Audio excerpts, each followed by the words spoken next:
I've got the wonderful Chris Newsom.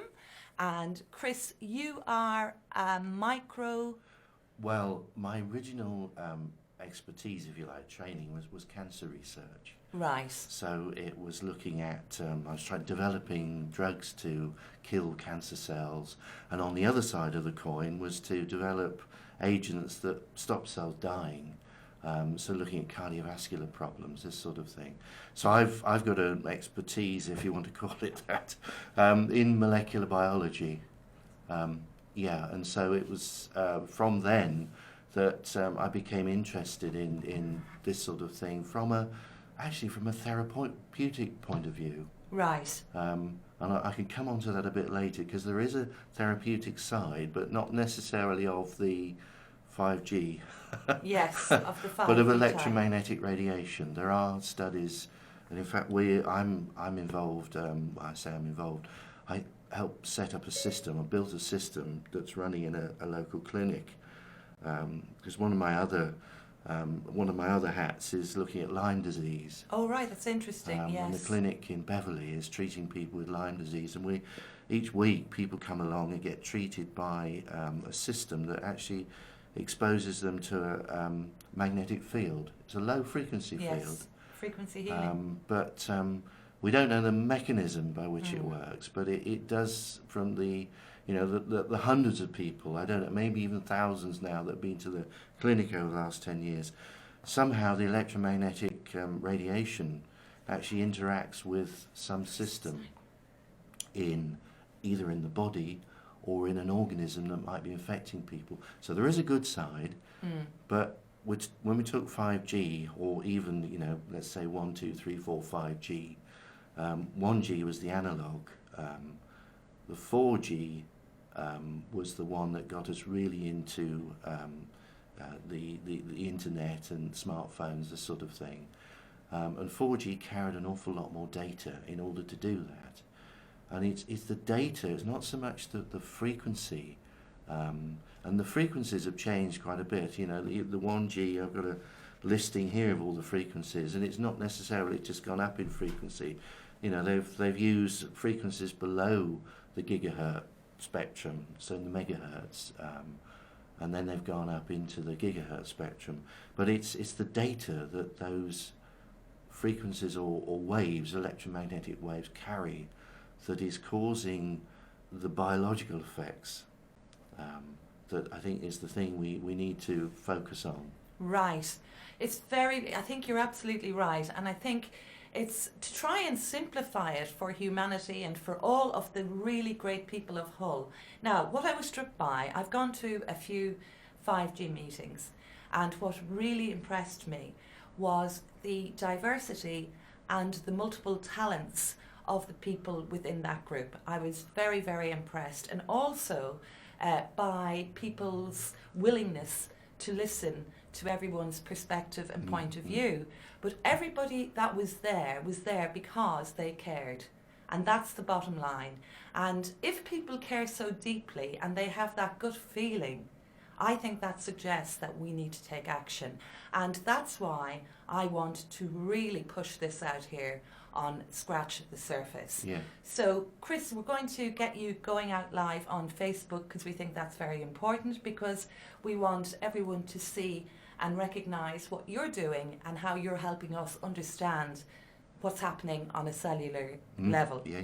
Okay, so also what we've got to understand is, how do we bring, it appears, I think in the media particularly, Chris, that there's, what we're getting is just exposure to ads that suggest we're going to get faster broadband. Yes, and that's about the only thing positive I'm hearing about this wonderful 5G event.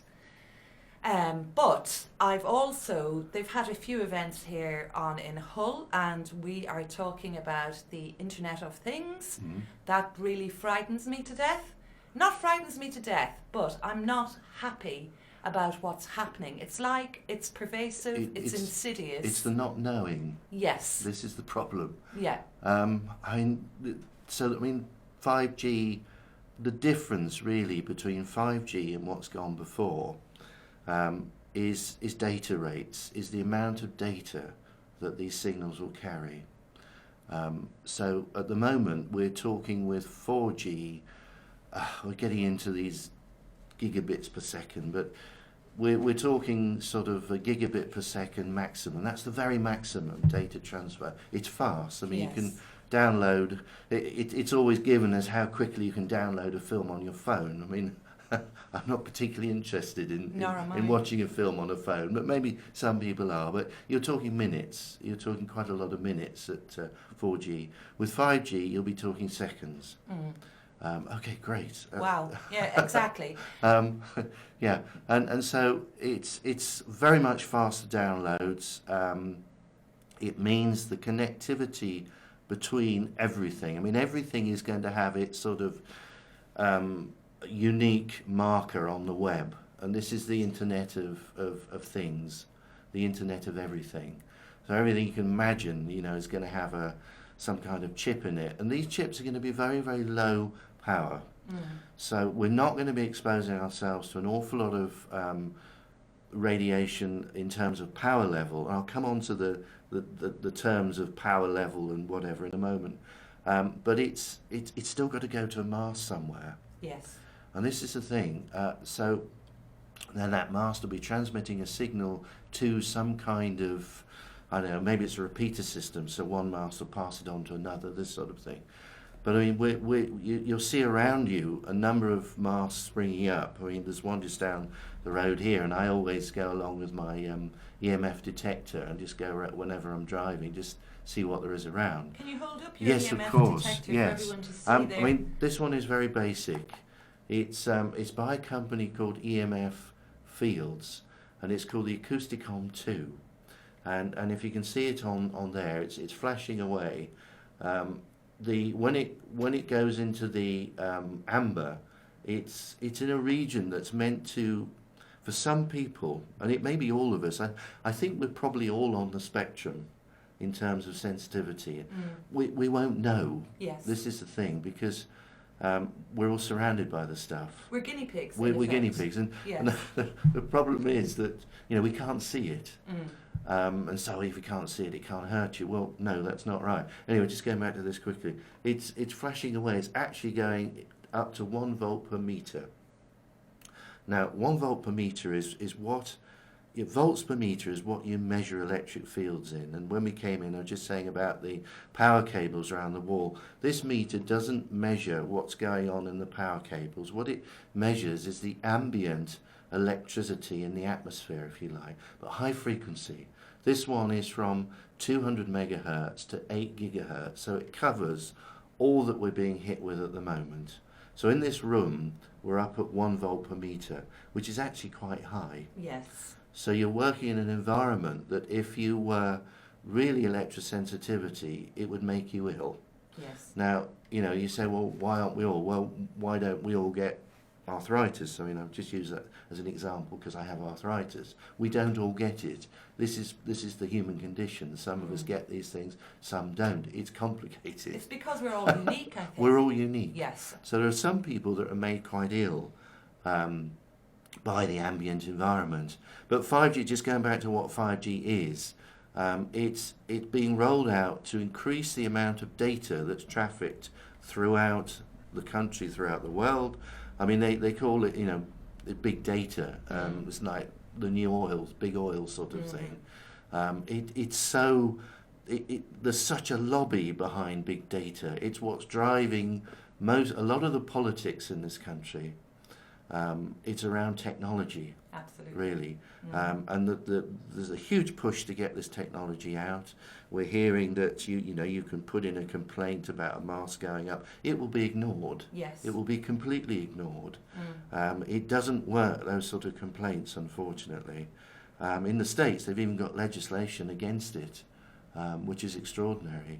They forbid people more or less protesting about putting up masts. It's unbelievable, isn't it? The telecoms have just steamrolled over Yes. everything. Okay, so the telecoms will say, well, 5G, you know, it's not much different to ones that gone before, 4G, 3G, 2G. Now those were the digital ones, and as I said earlier, it's the digital pulsing that's the problem. And now we're pulsing at very, very high rates because there's huge amounts of data traffic, massive amounts. So 5G will go up to, and okay, numbers again, but if we talk about 4G at maximum data rates of 1 gigabit per second, we're talking 5G multiples of 10 gigabits per second. Now that's the very maximum. That's if there was somebody just talking to an aerial mast, antenna, or whatever you call it. It won't be like that in reality because there'll be a lot of people feeding off the system. The data rates will go down, but you're still talking an increment of at least tenfold over now.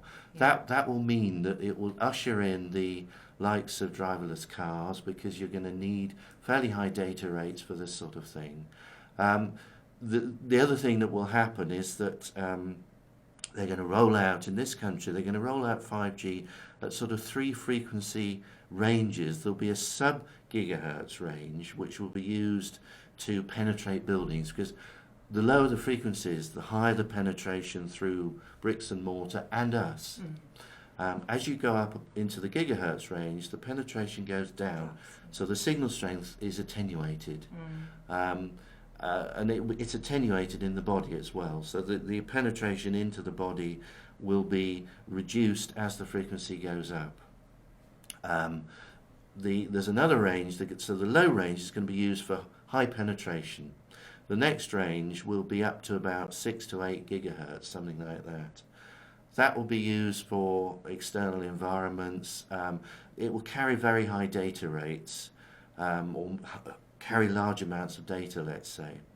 And then the third wide band is anything above 20 gigahertz. Now, I think, and I say I think, and I try and read through the technical journals on this, and it's not that clear. You have to be sort of a tech insider to really get a grip of what's going on. I mean, the technology is fantastic. I'm not knocking it. The people working in it are absolutely brilliant. What they've done is extraordinary. But when you're a techie, you completely ignore any health aspects whatsoever. Yes. And just to finish off, before I just make a corollary of that, so that very high data rates will be carried, or very high amounts of data will be carried by the high frequencies, but that is line of sight. Right. That is stopped by all sorts of things. It's stopped by leaves on trees and this sort of thing, and people say, they're chopping down trees. I don't know what they're doing. But there's certainly, you need a line of sight transmission. So it's going to be attenuated by fog, it's going to be attenuated by rain. I say because I'm not certain, but I would imagine that the driverless cars on motorways will use the higher frequencies. You'll need high transfer data rates with a lot of vehicles around. Sitting inside a car, you will actually be protected because you will only be able to get the signal by the aerial on the roof, or wherever it is. Inside the car, you won't be hit by those frequencies because it won't penetrate. Now you can say, well, okay, that's a lot less dangerous, isn't it? Yes and no, but of course that is then added to everything else that we're surrounded by now. And you will have the 3 bands. You'll have the low, mid, and high. So the difference is that the amount of data, fundamental difference is the amount of data carried will be extraordinarily high, much higher than we've got at the moment. Right. I don't know about reliability. We've got no idea. You'd have to go to countries like China that have got it rolled out already. I think for a couple of years or more. So I'm sure they're the world leaders. They're the experts, sort of thing. But it is, the focus really has to be on the pulsation, the amount of data that's carried. That's right, and it's the data goes first and then the pulse behind it. Is that right? Because it carries the data package, or is it the other way around? What it is, I always have to go back to very basics and the sort of analogue radio before it went digital, or analogue television before it went digital. what you had there was a carrier wave. All information is carried by an electromagnetic wave. For example, FM, you're talking the megahertz. So, 96 point whatever, 102 point whatever. That is the carrier frequency. And on top of that, what you do, you modulate it. In the early days of radio, it was amplitude modulated. So the signal, I'll put this down a moment. So you've got a sine wave like this, or whatever frequency, and then it was modulated by going this way. So it was either large or small. Peak or trough. Yeah. FM is frequency, so you either get a whole bunch of higher frequency bits and lower frequency bits. It's more like sound, it's more like how we speak with a bunching of air. It's doing this sort of thing. That's FM. Digital is something different. Digital puts very sharp pulses into, so in technical terms, the rise time, the point, from the bottom of the curve to the top, it's very, very quick. Yes. Talking nanosecond pulses, this sort of thing, and even higher. And it's that. And there's all sorts of algorithms to modulate the carrier wave. I don't know the details of some of those, but what you've just got to focus on is this is pulsed. So it will go from 0 to whatever the voltage 500 or whatever very quickly. Yeah. And that in itself is problematic, because our makeup as biological systems, and I don't mean just us, but I mean any biological system. So we're talking of insects, we're talking plants, even animals, everything. It's everything in the environment. Everything that has a cellular biological system is going to be affected to some extent. And as I was saying earlier, we're all on this spectrum. Some of us, for some reason, won't be affected that much because maybe we have the resources to deal with it. And one of the things, there's a guy who's done a huge amount of work, summarised a huge amount of work, in fact, and done his own primary studies as well. It's called Martin Paul. There's another chap who's, I was just saying earlier, sadly died last year, Martin Blank. And this is a book that's worth reading, because he worked from the sort of 90s on this stuff with a lady named Rebecca Goodman, and they showed rather clearly that cellular systems are prone to stress. Absolutely. And they're prone to increasing the amount of stress proteins. And the stress proteins, what they do, they're there to sort of clamp down they sort of cuddle other proteins, if you like, and maintain their structure. Nearly, yes. So they bind to them and maintain their integrity.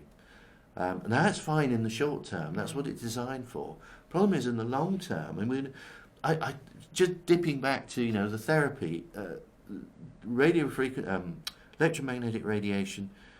It does seem to be therapeutic over a short period if you hit the right frequencies. Yes, we don't really know how it works, no matter what people say on the web. It's not certain how it works at all. There's very little research done. Yeah, I'm very interested in frequency. Yes, as well. yes. Light is the same thing. All of this is light. It's just a different frequency. But it's the longer term effects that are problematic. And what Martin Blank, who was working on this in the 90s and at 2000s with Rebecca Goodman, showed was that when you expose cells for a long period, actually the levels of stress proteins go down. Right. What they also showed was that regions in genes, and genes are coding for proteins, and proteins are the things that do the job in our bodies. They're the little micro machines. So the DNA is coding for those, and what they showed was there are control regions that switch on or off genes. Well, that's been shown before, but what they showed was one of those was responsive to electromagnetic frequencies. Right. And they called it an EMF response element. Wow. Absolutely extraordinary. Amazing, yeah. And then obviously his work has stopped because he's no longer with us, sadly, but Martin Paul has taken up the gauntlet, really, and he's looked at this in detail, amalgamated all the studies. And his view, and I would share this view, because our biology works on pulses, and the pulses are pulses in ions that cross the membranes of cells. So you have sodium, potassium, and calcium, for example. And these swap over from inside to outside the cell. And electrical signals are sent by doing this sort of thing. And one of them is the calcium channel. It's called the voltage-gated calcium channel. And if anyone has high blood pressure, which a number of us do, unfortunately, we're on something called amlodipine, for example, and amlodipine actually blocks the calcium channel. And it stops the uptake of calcium. There's a difference between the outside and the inside of a cell. There's 1,000 times more calcium outside the cell than in. And what happens is this gate opens up, allows a pulse, if you like, of calcium in, which sets up a train of signals inside the cell, which eventually they can end up at the nucleus and do things to switch on or off DNA, and therefore switch on or off protein expression or production. Also, they can get to or impinge on the energy generating systems of our cells, which are primarily the mitochondrion, or the mitochondria, because there's more than one. In muscles, there's an awful lot of mitochondria per cell.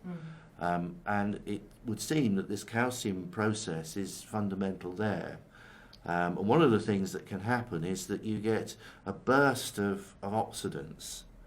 And what they'd actually shown was that they became aware that the calcium channel was involved in relaying the electromagnetic field pulses, if you like. So in other words, the cells are responding to the information content of what we're surrounded by. And they found this out by looking at calcium channel blockers. That it in biological cellular systems, I would call them a model. You have a model system that you try and describe something bigger like us. But you always have to start with a sort of model system, like cells growing in tissue culture. You expose them, and you have to expose them not to just the pure carrier wave. You have to expose them to what these things produce, or what a Wi-Fi system produces. And a lot of studies have been done just by using the pure carrier wave, which is a sinusoidal signal, not the pulse signal. So you'll get the industry, the telecom industry, saying, well, we've done these studies and there really aren't the effects. And a lot of the time they've done it with a pure sine wave. Even high frequency may be, but that's not the point. It's not necessarily the frequency. It's how it's pulsed. Yes. Anyway, going back to this calcium channel, well, they've shown very clearly that the electromagnetic, or the fields we're surrounded by, activate the calcium channel, and there's a huge amplification due to the construction of this calcium channel. And Martin Paul sort of calculates that you get several million-fold amplification due to the way the calcium, and it's in the outer membrane of the cell where it's configured. So you get this huge sort of response to quite a low signal. And that induces a whole array of events. Some of them hit the mitochondria and change the energetic systems.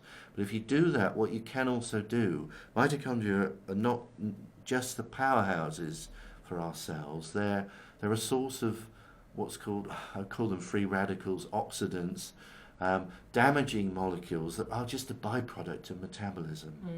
And what it's been shown for absolute certainty, and there's no say, oh well, some studies show this. Well, some studies may show, but if you've got 10 studies that show an effect and 10 studies that don't show an effect, then you look for the methods they've used, and it may well be that those 10 studies didn't use pulsed microwaves. And that's the other thing I should mention. We're talking about microwaves. Yes. It's what cooks your dinner in the dinner microwave if you use it, but this whole thing is microwave. So and that's something I'm not sure that people really understand, that these things are producing microwaves. Absolutely, phones. And the masks are Producing sending back microwaves. So we're surrounded by microwaves, which is, as a concept, is not great.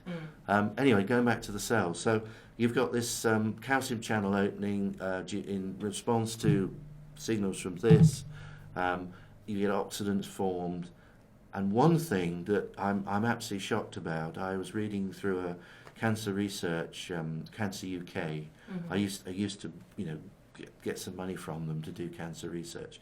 On one of their web pages, they say categorically that the energy of the microwaves from phones, from Wi-Fi, whatever, is not high enough to cause damage to DNA. Because what they say, it's non-ionizing. Yes, it is. Ionizing radiation is X-rays and above. Well, no, UV, short wavelength UV, Yeah. X-rays, gamma rays, that sort of thing. That is ionizing radiation. The photonic energy, if you like, it's light. So we talk about photons. Is much, much higher, and when it hits a biological system or hits a protein, it can knock out electrons and make and those electrons skip on to other molecules, that sort of thing, and you form a free radical, and so you have ionization, in other words. Right. You lose electrons from some, you pick up electrons on other molecules. And a free radical is a substance that really wants to damage, unfortunately, biological molecules. And you get these sort of chain reactions occurring, and cell membranes are very vulnerable to this sort of thing. So you get free radicals, oxidants formed, and these are the things that cause the damage to DNA. So it's not a direct effect. So the damage to DNA occurs through free radical effects. Yeah. Now, it's not ionizing, but it's you still get DNA damage. So you've got websites like Cancer Research UK, and they should know. They should do their homework. And I've commented before, I put my articles up to LinkedIn. It's maybe a business site, but it's used by all sorts of people now in all the different fields of science. But I made some comment on BBC articles, and there was one recently where they bring on experts that say, DNA is not damaged by this stuff. It is. We know it is, We know it is. I mean, and one thing I wanted to say, Chris, I'm sorry to interrupt, No, but no. 5G, and this has been studied from 1963, and it was created and tested. This is very important that people understand. Yeah. It was developed then, and it was developed then, and it was tested to be a form of directed energy weaponry. We know this. Yeah. We also know. So if it was done, if that happened, which Yeah. we know it has, Yeah. and the military released their information 30 years after the event, Yes. okay, it then becomes public knowledge. Yes. And this is so how ahead they are in the game. Absolutely. Is- I mean, one of the things I didn't mention is 5G. One of the major differences with 5G is it's using a technology called beamforming. Yes. To some extent, we are using it now. Beamforming is a means of, if you have an antenna, so you have an aerial, you have radiation in concentrics just going out like this, sort of in a sphere. So the amount of energy falls off as being technical, the square root of the distance. Yes. So it falls off quite quickly.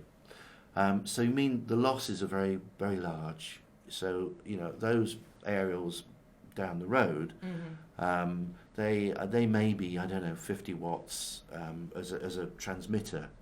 But it means that sort of at 100 metres you're picking up a field of about anywhere, around about 1 volt per metre. In fact, similar to this room. Which is quite high. Yeah? But this room is probably got a router in it, which we're picking up, this sort of thing. The whole building has got routers in, and we're picking up everyone's router. But in the outside, if we go into the road, 100, with probably a 200 metre radius, it's about 1 volt per metre. So, okay, and it will fall off, we go down the road here, and it will fall off to 0.05, 0.02, quite quickly, within a few hundred more metres. But beamforming is slightly different. What it does, it uses an array of antenna, especially at the higher frequencies, because it's just easier because the wavelength is much shorter. And a lot of this is to do with wavelength. We're talking about millimetre waves now, whereas the microwaves we're surrounded by are sort of centimetre waves, multiple centimetre waves. But the very high frequencies are going to use millimeter waves, and they will use a beamforming system, which means that a cone of radiation, if I'm walking along with my 5G phone switched on, I'm not quite sure what would happen when it's switched off, because this is sending out search signals all the time. So it will direct in the signal sort of thing. If it's off, it may not do that. So the other thing, you just turn your phone off. Okay, defeats the object of having a phone. But what 5G will do, when this is switched on, it will just target the phone. But in targeting the phone, it will have several attempts at it. It will hit you as well. But you'll be hit by all sorts of signals in a crowded environment. Say you're in a, I don't know, a city square or something like that, where there is line of sight. There'll be antenna up on the roofs, and these will be MIMO. And that technology is multiple input, multiple output. Yes. And they're going to something called massive MIMO, which just means there's more out. The array is bigger. So you have these sort of square arrays with all different antenna, and it will be phased in the signals at the moment. They have a vertical phase or a horizontal phase. What they'll do, they'll use vertical and horizontal, so you double up the amount of signaling potential. Then what these massive MIMOs can direct signals to all sorts of different people at once, simultaneously. That's why they need a high data rate. But you'll be hit by a cone of radiation. So you'll be hit by a cone of, I don't know, 27, 30 megahertz radiation, or even maybe higher. Now, the penetration, as going back to what I was saying earlier, the penetration into skin will be very, very low. Well, that's what we think at the moment. Say we. I'm more the biologist. You know, there are. You can look up if you go onto the web. You can see these graphs of penetration into tissue versus frequency, and it goes down like this as the frequency goes up. But skin will be a target. But the one thing that worries me is eyes. Yes. The three of us here are wearing glasses. We, to some extent, will be protected, except you know if it hits obliquely like this. But people without glasses may be a problem, because you'll be hit by, and this is where we don't know what the energy will be, because unless you're a tech insider, unless you're an industry insider, I don't know what power they're going to be using. I don't know how, you know, you can, the feed power to these arrays, I don't know what it's going to be, but I don't know what individual beam powers are going to be, because it's going to fan out as a cone, a fairly narrow cone. So yes, you are being hit by the equivalent of an energy weapon. Now, that is a little bit sinister, I must admit, knowing that these things have been developed by in the 1963. by That's the what military. I'm saying. I mean, you know, we are using a spin-off from military technology. and smart. I will just add Yes. this. Smart Yes. means, what does it mean, James? Can we remember? Secret, militarized, armaments in residential technology. That's where the term comes from. Yes. Now, what they've done is, and it's very important to understand how language is being used as well. Yes. So now every day, a smart fridge, Yes. a smart meter. Yes. Right, but remember, the term comes Yes. from that creation way back in 1963. So I'll say it once more. So it's secret, militarized armaments in residential technology. Listen up, everybody. That's absolutely, anything that's smart is not smart for us. And I perhaps could add that one of the people that's looked at this a lot, who actually worked in that area, is a chap called Dr. Barry Trower. So if anyone wants to look him up, you know, on YouTube, he's got a lot of YouTube videos out there. So he will give you a lot of the background to the military connections there. I think with radiation of any sort, you've got two main considerations. You've got frequency and power, and actually you've got three. You've got time. You've got time as a factor, And in fact, I'm going to leave frequency out at the moment. I'm just going to look at power and time.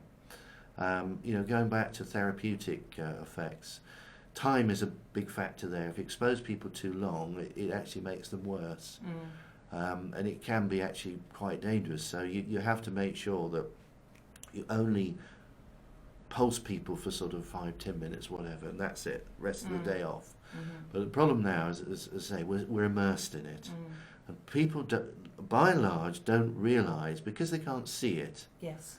And just as an aside, I don't know if it is an aside, I went to the, not really an aside, I think it's actually, this is the whole point, it's Tech Expo.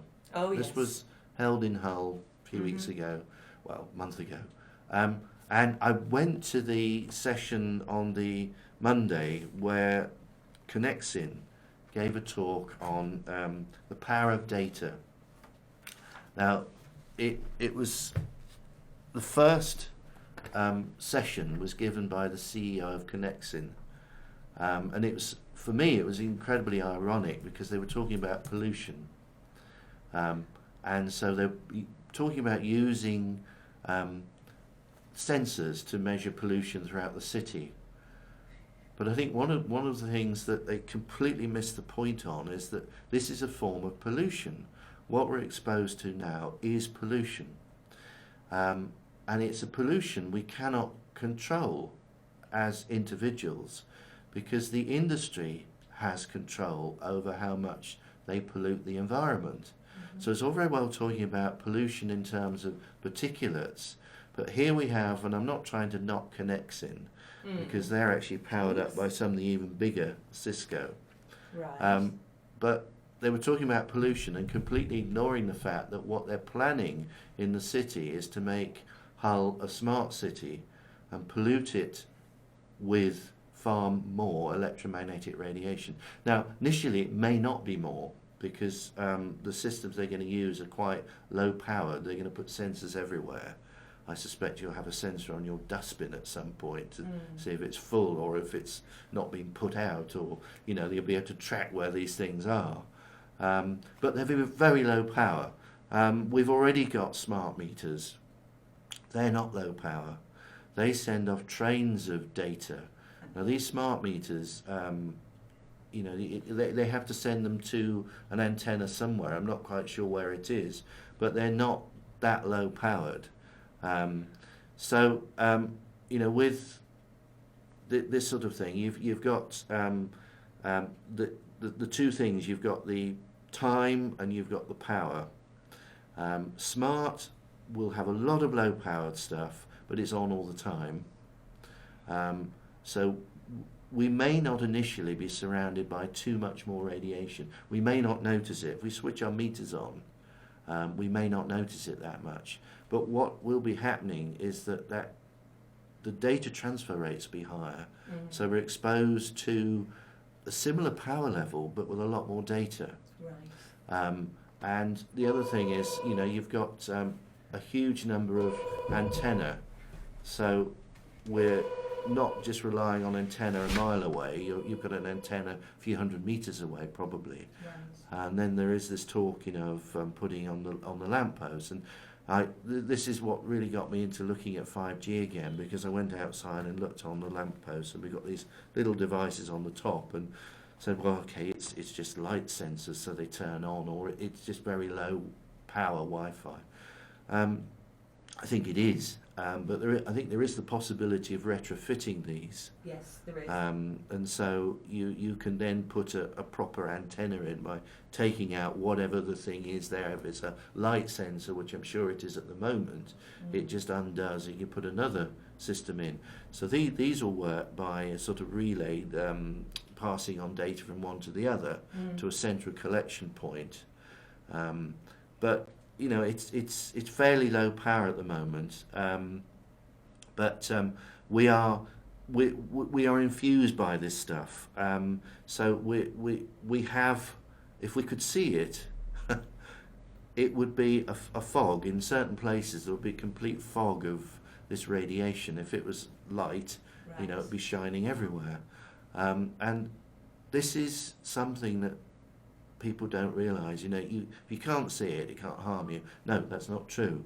And there's a study. I mean, this goes back a long, long time, and people have forgotten it all because the technology is so pervasive now. We've just got used to it. In the 2000s, people were becoming a lot more aware of it because the 3G had come in, higher data rates. And I have a study here. I used to live in Munich, and this was a study where a number of doctors got together, and the area just north of Munich, between Munich and Nuremberg. And it says for 8 months, doctors in Oberfranken and other places have been making extremely worrying observations of patients who live in the vicinity of mobile phone masts.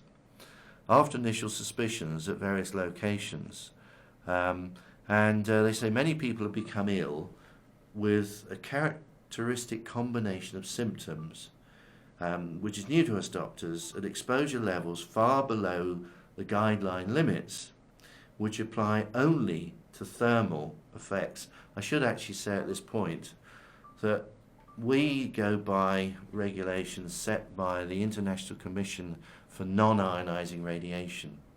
And so Public Health England to defer to ICNIRP. And ICNIRP looks only at heating effects. So they the way they do this is absolutely ridiculous. They set up and they talk about SAR values. I have to agree with you there, and absolutely it's outdated, outmoded, and just not current at all. It doesn't reflect what is happening, and we need to act. Now, I'm going to just cut you there for a moment because I think we need a little bit of music, and what we're going to look next at is the precautionary principle, right, because I think this is very important. Absolutely, yes. I don't know what's happening with this. That's not videoing then, is it? No. Right, we'll be in a second. Right, can we put on? Mornings across West Hull with your community radio station, 106.9 West Hull FM.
Dreamland is a free land.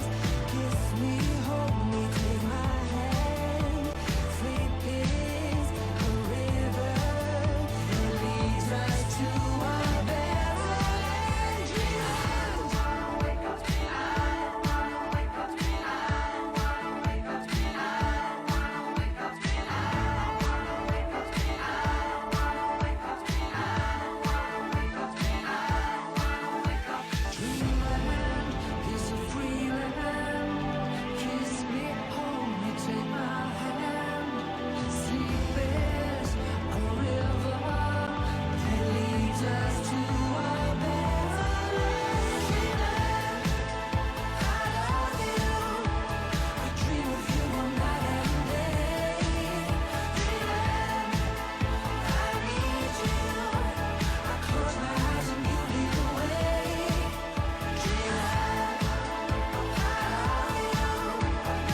You can listen to Westhull FM online at westhullfm.org or via the free TuneIn radio app to your smartphone or tablet. Chris.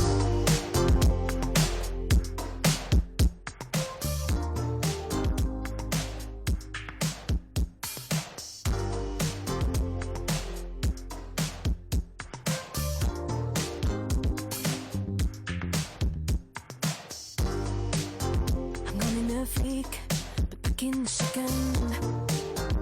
Insulted skin, right from no reason. Boys unrolling their arms, girl gasping for envy. Mother me making endlessly. And we're back. Right, so we have so much to put out here. It's an extensive subject, but we're trying to simplify it to make everybody aware and alert to what is currently going on. Now, Chris, what I was going to do was just quickly mention, it's vitally important, of course, but we'll just have to give more time to this in the next session, please God. Yeah. You know, and I thank you so much for your clarity. Pleasure. We've had a phone call as well, and that is the lovely Karen, and Karen has said you're beautifully clear, so that's nice to hear. Good. So, right, how do we act on this? What can we do? And sometimes, you know, we have to understand we are very, very powerful. People are. We've been told we're not, and we use measuring and comparing. And that's where it all falls down for humanity. Yeah. We've got to stop that. And we've got to realise how immensely powerful we are. So, on that note, we believe that the precautionary principle needs to be in mind when we're talking about the health of humanity. Yeah. Now, this is every area, I think, in England we're trying to wake people up to the whole concept of what is going on and why this is so important. So the key point, and I'll just mention this very briefly, and then Chris, if you've anything to add. So the purpose of the precautionary principle is to create an impetus to take a decision notwithstanding scientific uncertainty about the nature and extent of the risk. For example, to avoid paralysis by analysis, by removing excuses for inaction on the grounds of scientific uncertainty. So we need to invoke the precautionary principle, and this was sent in, thank you Karen, from the wonderful Karen. The precautionary principle should be applied when, on the basis of the best scientific advice available in the time frame for decision making, there is a good reason to believe that harmful effects may occur to human, animal or plant health, as you've already stated, Chris, or to the environment, and the level of scientific uncertainty about the consequences or likelihoods is such that risk cannot be assessed with sufficient confidence to inform decision making. Yes.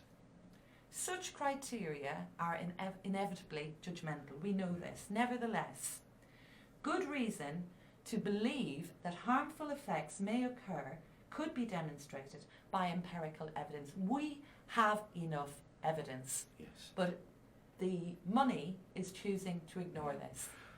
The thing, I mean, there's no doubt, absolutely no doubt, there's no dispute about the science. No matter what any of the organisations say, the science, I'm not going to say it's settled. No. That's been used before. Absolutely. It's not settled, but it's very, very clear that microwave radiation, pulsed microwaves, affect biological systems. Now, the problem is making the transition into bigger systems like us, organisms. Now, just very briefly, just talking about the precautionary principle, this study in Bavaria showed very, very clearly it was about nearly 400 individuals, and a number of doctors got together because they were getting people coming to their clinic with all sorts of strange, not necessarily cancer, this sort of thing, but they just weren't feeling well. I mean, there's a whole list of symptoms here, but it was very, very clear that when they dissected where these people came from in relation to what the power was, measured with perhaps a little bit more sophisticated than this, what they showed very clearly was the group at the very lowest power level, in other words, they were more distant from the antenna, had very few symptoms. The next group, the next power level up, never mind what it was, but eventually they got up to a power level that we're all exposed to in, say, this room. I go outside near the petrol station down the road, which has a big antenna. That group, so you shifted from, you know, the most people in the non-affected group to nearly everyone being affected to some extent. Now, those power levels are well below what's allowed. And I should say what's allowed is absolute nonsense because, it's, as I say, it's based on heating. Going back to the 2000s when this was done, they had some, in Salzburg in Austria, they were very looking at this and trying to get the council to change in their view as to what we should be exposed to. And the resolution of 2001, if I get this right, it's all on the web, limited the power level to 1 milliwatt per meter squared. Now, okay, just accept that for the moment. I can maybe another time I'll explain the different terms, but that's a relatively low power level. I should say that the telecoms are allowed to use 10 watts per meter squared. So 1 milliwatt is a hell of a lot less. You know, it's a thousandth of a watt, a milliwatt. So you're talking 10,000 times less. Exactly. The other thing Karen was saying, and I know that you had something to say. Actually, before we get to that, that's just to put a reminder in there for you. But Yes. back to the precautionary principle. Yes. Right, this principle should be invoked when there is good reason based on empirical evidence Yes. or plausible causal hypothesis to believe that harmful effects might occur even if the likelihood of harm is remote. Yes. I think humanity is absolutely owed this. I think that those that we've elected Yes. need their humanity Yes, as they well. do. How do they think they're going to escape? Exactly. This is the strange thing. The ones that set the rules are still the ones that are going to be affected. Absolutely. Well, they're not actually rules. They're, you know, the PHE and IGNIRP, they're just, these are advisory levels. So it's not legislation. No. So the industry is abiding by it, but it's very easy to abide by that because they're so high. Yes. You know, most of us are not. I've you know been around and checked everything. A laptop will give about 6 volts per meter near it. A tablet will be about the same. Some of the worst things are cordless phones. Yes. They're awful. Now, you know, you've got children. One of the big worries for me, I mean, I've just become, as you have, a grandparent, and I am terrified that my little grandson is going to spend a lifetime exposed to this stuff. My daughter comes up to his head with a mobile phone and say, put the phone away, just put it down, because a phone is producing levels well below the, you know, the 10 watt per meter squared, which is absolute nonsense. Anyway. Regulation or advisory level. It's crazy. It's based on heating. And all the devices we're surrounded by are going to have effects more on children because systems are still developing. Absolutely. You've got, you know, pregnant ladies. You know, the fetus is a lot more protected because they have to go through the tissue layers of the mother. I think it's the newborns from then on, and those early years, that there's a major problem. I mean, we are seeing increases in, well, autism. It would be very hard. I mean, how do you do the experiment? Absolutely. You can't. Yeah. So therefore, if you can't do the experiment, you do need to use the precautionary principle. Absolutely. Because I can say categorically, having worked in science for the last sort of, 30 odd years, that I've gone through this enough to realise that there are very clear biological effects. And I think based on that and the fact that we're now going to use, one of the frequency bands is going to be 700 megahertz we're going to use in the UK. That's going to penetrate into tissues. If it gets through walls, it's going to get into tissues, the blood-brain barrier. And there were some studies showing that the blood-brain barrier is opened by these sort of, mobile phone radiations, whatever. But it's the children that are sitting, for example, in a classroom with a Wi-Fi router up on the wall. They go home. I mean, I went to somebody's house the other day, and they had a settee along the wall, and on the mantelpiece or whatever it was the router. The head was less than a metre away. Absolutely. With this thing, you measure well over 6 volts per metre. Wow. Now, let me just do the conversion. A milliwatt per metre squared, the Salzburg precautionary principle level, they dropped it a year later down to 10 microwatts. So they dropped it 100-fold. Yeah. But, at 1 milliwatt per metre squared, that's 0.6 volts per metre. You sit next to a router and you're exposed, in terms of electric field, to 6 volts per metre. And the conversion is, I can't do it in my head because it's got squares and square roots and whatever. But so it's not linear, it sort of goes like this. So you're exposed to really quite high levels. Now that's constant. So that means that those children go to school, they're sitting, some of them are sitting quite close to a router. They've got, well, I know they're not allowed mobile phones, but if they're older they have. They've got the damn things in their pockets. Absolutely, absolutely. Yeah, and This is it, Chris. Unfortunately, we have reached that point in the show, and we have so much to talk about. I'm going to have to bring you back in again. I also wanted to mention beautiful Pippa King, who sent a lot of information which supports everything that you said and more. And obviously we were going to talk about smart cities, we were going to talk about what's going on in the great scheme of things. We will be putting this out, everybody, this interview, and we'll put the clips out so that you can see the wonderful Chris explaining the microbiology aspects and many, many more. And we think it's clear. If any of you have feedback, just write in and let us know what you think. We'd love to hear from you. You can join the 5G group. What is it called again, Chris? Stop 5G in Hull. Stop 5, and they have a Facebook page, haven't Yes, they? they do. So we would love people, and meetings are usually held on a Monday in the Walton Street Centre, is that right? And it's usually, is it at 7:15? 7:30. 7:30. Yeah. Okay, and we welcome everyone to attend. What we're trying to do, guys, is bring awareness, because we think it's absolute. We can act and we can affect change. We are very, very powerful, and it does matter. It really does matter. And I thank you so much, Chris, Pleasure. for coming in to share your amazing information. I thank you, Karen. I thank you, Pippa. I thank you, Joe. 5G group, you are amazing, and let's keep rocking this so that people become aware and understand what's happening, and that we are powerful and we certainly can effect change.